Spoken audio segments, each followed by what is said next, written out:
Fy nghyngor i bobl sydd yn meddwl do fewn i ddysgu ydy mae rhaid chi wirioneddol eisiau gwneud hynny.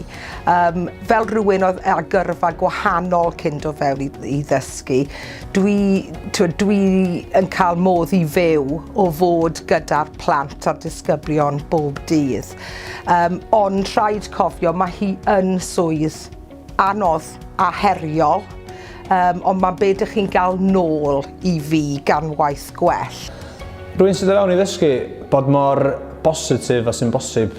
Di bod dim yn mynd i fod yn gadarnhaol, mae rhaid cymryd y pethau da a'r pethau drwg a trio dysgu o bod dim da chi'n ei wneud. Peidio meddwl bod chi'n mynd bod dim yn berffaith o'r dechrau a jyst dysgu o bob profiad.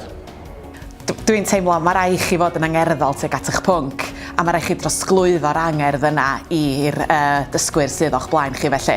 Oherwydd os nad ydych chi'n mwynhau, yn amlwg dyn nhw ddim yn mynd i fwynhau ac i mi, wel dyna'r peth pwysicau un felly.